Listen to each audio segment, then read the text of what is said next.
그가 모르는 사람 있잖아요. 제3자 사람 그렇게 이렇게 집사람 이야기만 딱 들으면 진짜 알코올 중독, 뭐 초기, 중기 이런 느낌 받는다고.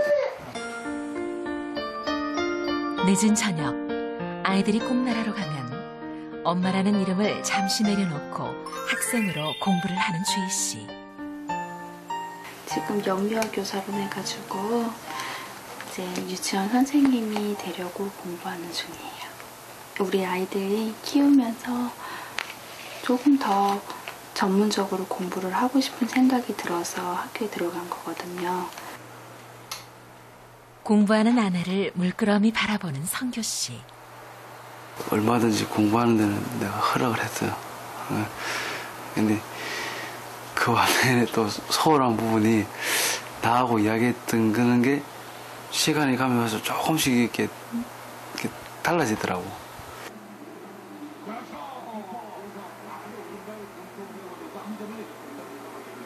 한 지붕에 두 가족이 된 느낌이거든요. 어느 저녁 때 시간 돼서 들어오는 하숙생이 오는구나. 아빠라는 자리는 필요한데 실질적인 내 아빠, 내 남편은 아닌 것 같아요. 이제 엄마 아빠가 같이 해가지고 더 즐거운 양육. 설거지 좀 늦게 하면 어때? 청소 좀 늦게 하면 어때? 괜찮아. 우리 아이들이랑 지금 이 상황에서 같이 즐거운 거를 엄마 아빠가 같이 할 수 있게. 부부는 사라지고 아이가 중심이 된 부부. 서로 어떤 생각을 하고 있는 걸까요? 저는 적정한 나이였는데 집사람 좀 빠졌어요. 네. 보상 차원에서 네. 좀 자기 하고 싶은 걸 회개해주고. 예, 할아버지에서 공부를 하고 있거든요. 아. 약간 이제 청소 같은 면이 부족할 수도 있고, 막 네. 식사 준비 같은 것도 부족할 수도 있는 면을 예. 이제 조금 이해를 많이 못해서 거기서 많이 싸우는 것 같아요. 예. 밖에 하는 거는 얼마든지 하는데 밖에와 안을 정확하게 구분해서 나는 이제 그런 걸 원하는 거거든. 술을 좋아해요. 아, 그래요? 네. 네. 이제 술 마시고 너의 청소 안 하냐 이걸로 이제 시작 들어가는 거죠. 그리고 술 먹고 그냥 자고. 내가 할 건 다 하고 자는. 그리고 회사에서 늦게 오는 거는 이해하면서 갈게 이러고 안 오고. 그리고 술 먹고 화내고. 행복한 부모가 되려면 먼저 행복한 부부가 되어야 하는데 과연 그 방법을 찾을 수 있을까요? 그냥 표면적으로 보면 한주희 씨 같은 경우에는 진짜 유치원 선생님이 너무나 잘 어울릴 것처럼 애 셋을 보는데도 인상 한번 쓰는 적이 없어요. 너무 좋은 엄마예요.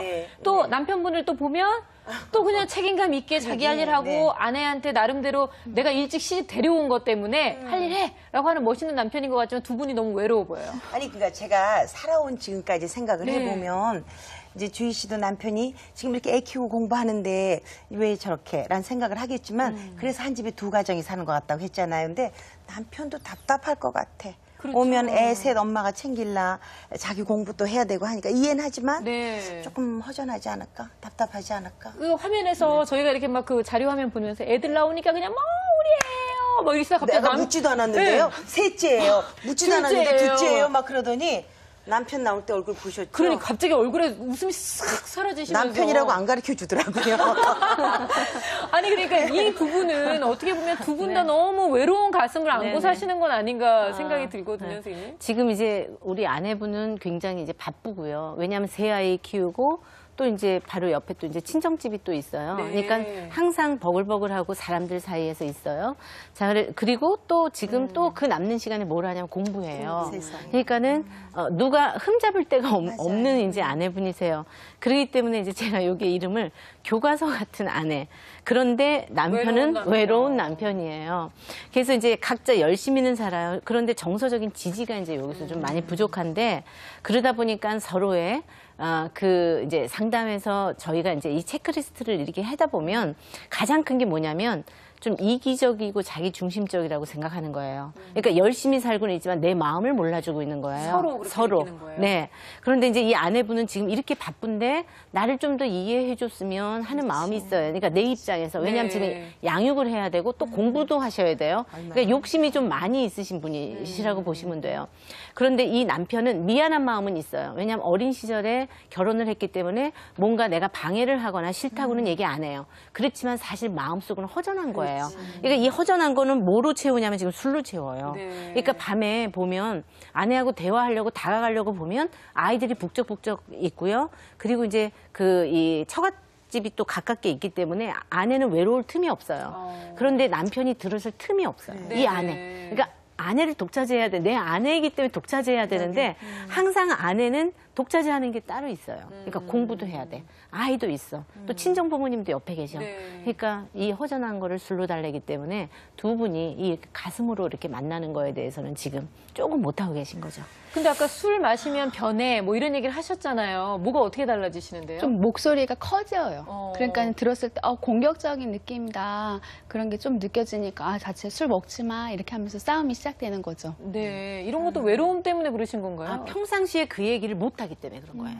그러니까 술 안 먹었을 때 이야기를 하셔야 되는데 평상시에는 자기 감정을 잘 정리해서 예. 표현을 잘 안 하세요. 그러니까 술 먹은 다음에 표현을 하시는 거고 표현할 때는 여기에 대해서 직접적으로 자기의 감정을 표현하는 게 아니고 집안이 좀 깨끗했으면 좋겠다. 정리정돈이 안 돼 있어. 이거 가지고 이제 얘기를 하니까 아내분은 내가 얼마나 바쁜데 날 좀 이해 못해? 이제 이렇게 나오시는 거죠. 근데 사실 그 안에 들어있는 남편의 마음은 나도 놀아줘. 네, 이런 하는 것 게 같다는 생각이 그거예요. 드네요. 대화해줘. 네. 나도 좀 봐줘. 이거예요. 그러면 근데 해결책이, 상황이 예. 그렇게 말할 상황이 안 되잖아요. 그렇죠. 애 있지, 공부하지. 그 말할 상황이 안 되지만 남편도 자기도 중요한 거죠. 사람이니까. 네. 그래서 이 해결점은 잠들 때, 그러니까 남편도 좀 봐주셔야 돼요. 그러니까 이 술 마시는 걸 무조건 마시지 말라고 하는 게 아니고 와인이라도 한잔 하면서 네. 앞에다 두고 대화의 시간을 10분, 30분 요 정도를 가지시면서 오늘 자기 어땠어? 자기 이야기 해봐. 그래서 이야기 좀 들어주시고 함께 나누고 이게 굉장히 필요해요. 유아교육 하실 거잖아요. 그냥 남편이 그냥 남자아이다라고 생각하시고 한번 이렇게 상담하듯이 얘기하시면 될 것 같아요. 자, 듣고 보니까 지금 세 부부의 이야기를 들었지만 정말 우리 부부의 이야기하고 좀 비슷하다라고 하시는 부분도 있을 거고요. 이웃집 부부의 이야기처럼 느껴지시는 분들도 많이 계실 거예요. 자, 이 세 쌍의 부부들이 이렇게는 더 이상 살 수 없다. 진짜 살기 싫다. 어떻게든 노력해보겠다라는 첫 걸음으로 부부 캠프로 가셨습니다. 이분들의 용기 있는 출발을 저희도 함께 따라가 보겠습니다. 새쌍 부부의 행복 찾기. 대망의 부부 캠프 날 아침. 새쌍의 부부가 EBS를 찾아왔습니다. 모두들 설렘 반, 걱정 반인가 봅니다.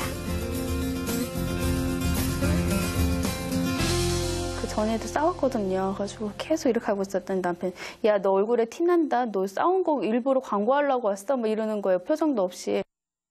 방송 찍는구나.